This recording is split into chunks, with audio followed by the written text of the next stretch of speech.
ఒక మంచి కథ విందాం. విజయనగరాన్ని చేరుకున్న రామకృష్ణుడు ఎలాగైనా సరే రాయలవారి ఆస్థానంలో ఒక చిన్న ఉద్యోగాన్ని సంపాదించాలని అనుకుంటాడు. కానీ అలా సంపాదించాలంటే వారికి గురువుగారైన తాతాచార్యుల వారి అభిమానం సంపాదించాలని వింటాడు. విని ఒక రోజున తెల్లవారుజామునే తాతాచార్యుల వారి ఇంటికి బయలుదేరతాడు రామకృష్ణుడు. వాళ్ళ ఇంటికి వెళ్ళి చూసేసరికి అక్కడ తనలాగే తాతాచార్యుల వారిని కలుసుకోవడానికి వచ్చిన వాళ్ళు చాలామంది కనిపిస్తారు. అక్కడున్న వాళ్ళందరి మధ్యలోనూ పంగనామాలు పెట్టుకున్న ఒక అయ్యవారు కనిపిస్తాడు. అతను వీళ్ళనందరినీ బాగా పరిశీలించి అందులో కొంతమందిని మాత్రమే లోపలికి పంపిస్తున్నాడు. ఆయన పేరే అప్పలాచార్యులు, తాతాచార్యుల వారి ఆంతరంగిక శిష్యుడు. ఆయన్ని కలవాలంటే ముందు ఈ అప్పన్న గారిని మెప్పించాలి. ఆ సందర్శకుల వరుస ముందుకు కదిలి రామకృష్ణుడి వంతు వచ్చింది. అప్పన్న రామకృష్ణుని యగాదిగా చూసి, చెప్పు, ఎందుకొచ్చావు అంటాడు. నా పేరు రామకృష్ణ, కవిని. తాతాచార్యుల వారిని దర్శించుకుందామని వచ్చాను. ఆ తర్వాత రాయలవారి దర్శనం చేసుకుందామని వచ్చాను అంటాడు. అప్పన్న అతన్ని వెటకారంగా చూస్తాడు. చూసి, ఇక్కడికొచ్చే ప్రతివాడు అంతో ఇంతో కవే. ఆ మాటకొస్తే నేను కవినే.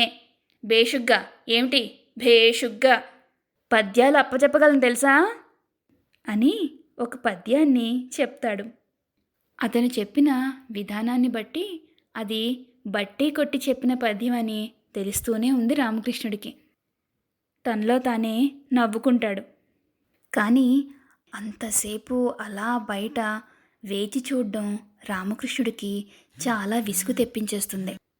అంత ఎండలో ఇలాంటి వాడి దగ్గర నుంచి అలాంటి చాలా అల్పమైన ఎలాంటి అర్థము లేని పద్యాలు వినేసరికి రామకృష్ణుడికి కోపం వచ్చేస్తుంది.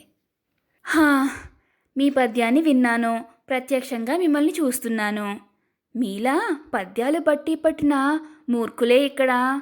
చక్కగా బైఠాయించగలేంది అంతో ఇంతో కొంత జ్ఞానం, సొంతంగా పద్యాలు చెప్పగలను నేను.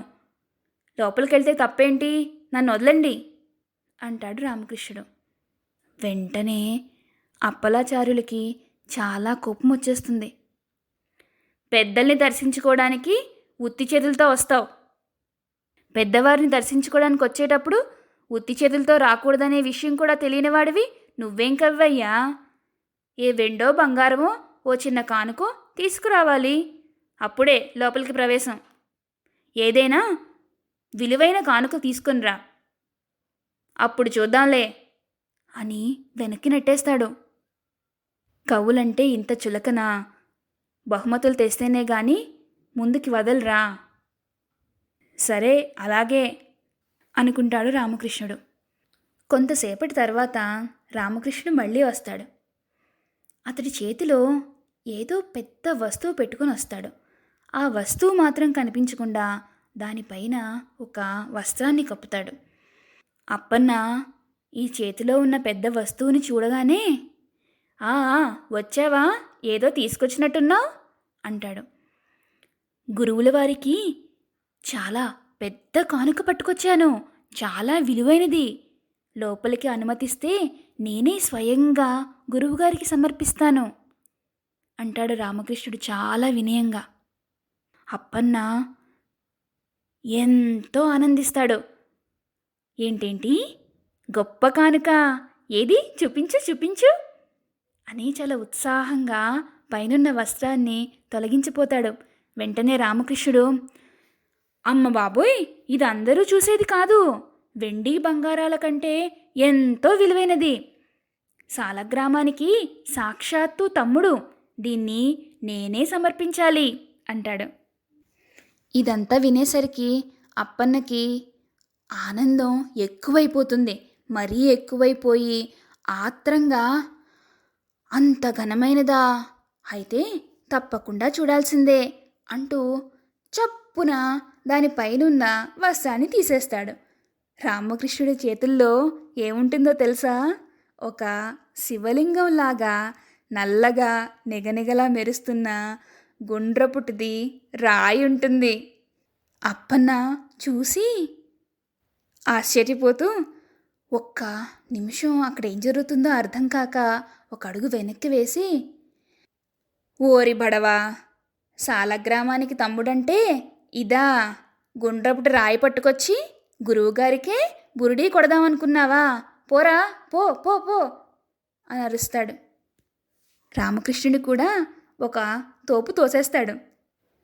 అప్పన్న అలా తోయటంతోనే అతని చేతిలో ఉన్న గుండ్రాయి కూడా కిందన పడిపోతుంది. సాలగ్రామం అంటే విష్ణుమూర్తికి ప్రతిరూపమైన ఒక శిల.